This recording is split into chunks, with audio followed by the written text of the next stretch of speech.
Hey, alright, it's me. Yeah, that was the fucking lamest opening ever.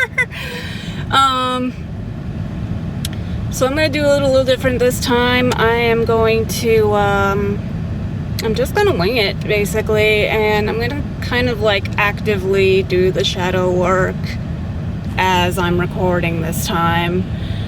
So, yeah, let's give it a try and see how it goes. So I've decided that the topic that I'm gonna do is, man, I'm still indecisive. Let's just go with, my imposter syndrome. That's what I wanted to do.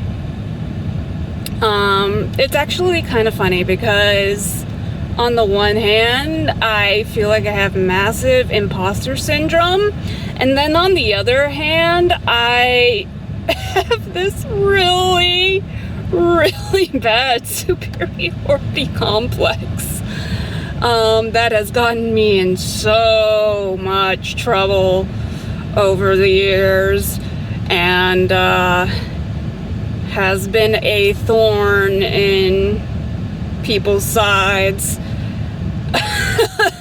a lot. So yeah, I've got the superiority complex, which I've already kind of shadow worked on a little bit. But I also have this imposter syndrome. And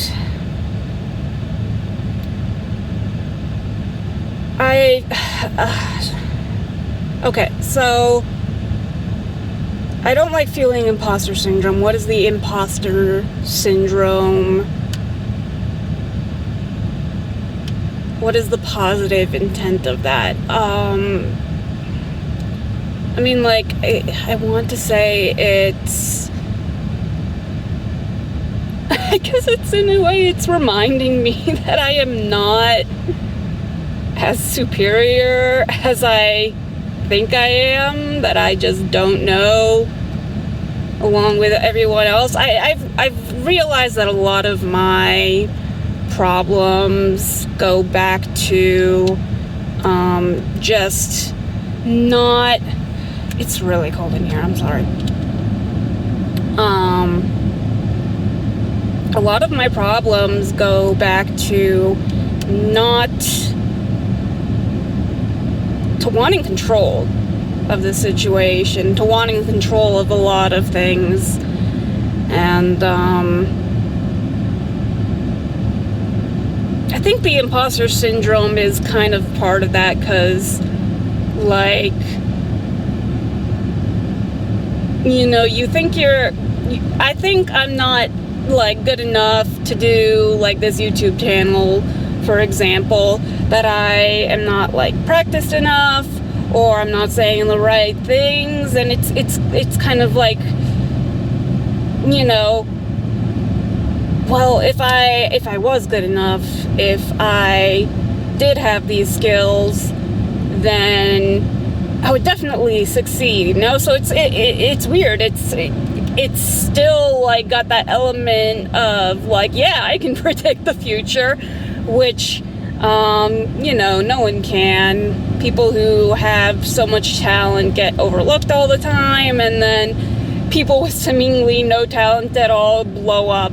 So, oh, that sounded really bad. No, I didn't.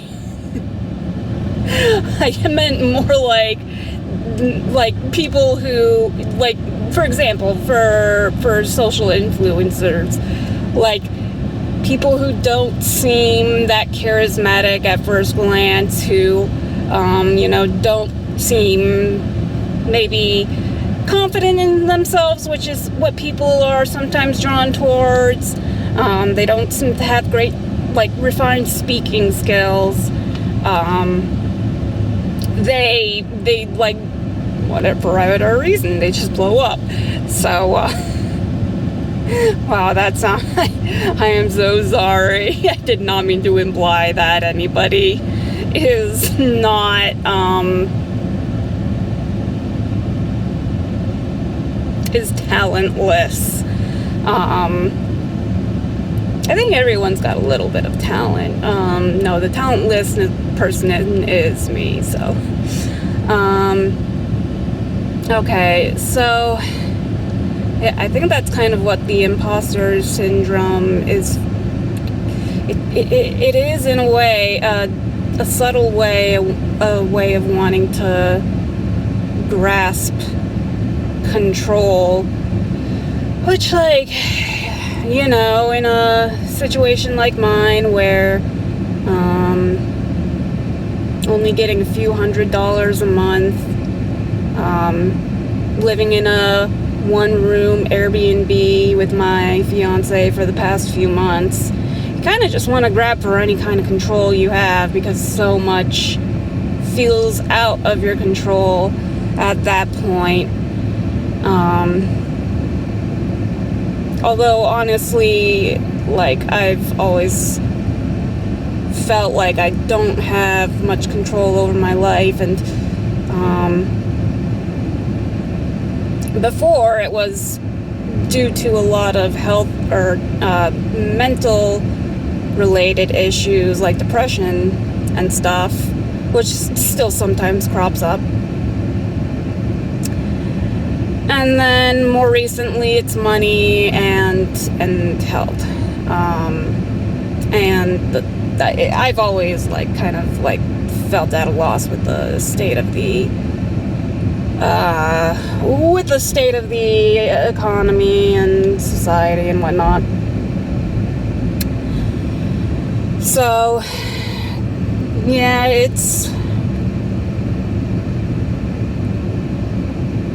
I guess it is just a way to protect myself, a way to give me a sense of security when I don't really have much right now.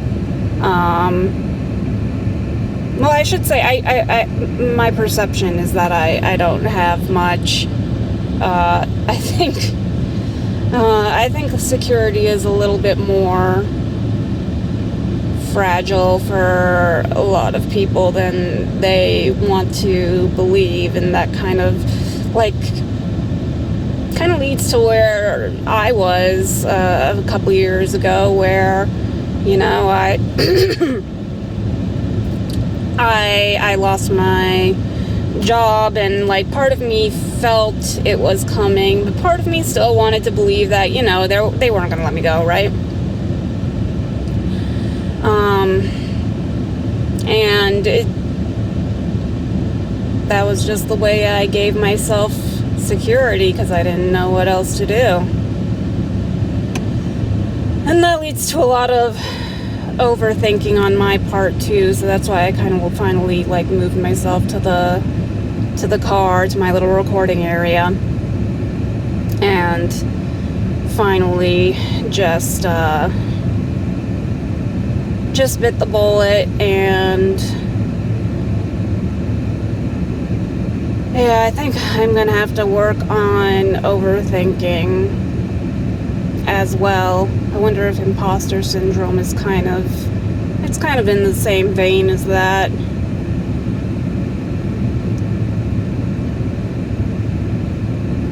Because I think, you know, you're kind of believing that, you know, you don't have everything you need. You're overanalyzing all the ways you're going wrong, and overthinking is kind of overanalyzing the entire situation. So I guess they're two very similar things.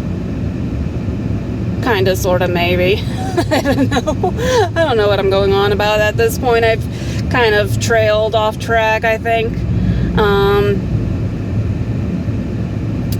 But yeah, I think that's a good place to end for now. I don't want to have these be too long. I want to have them be even shorter if I can. Just quick and snappy, and or as quick and snappy as shadow work can be anyway. And just have something that, you know, people can look at and sort of get a feel for how they might approach their own shadow work if they want, or if you just want to see what a disaster I am, you know, that's cool too. So yeah, I think that's it for now. Take care.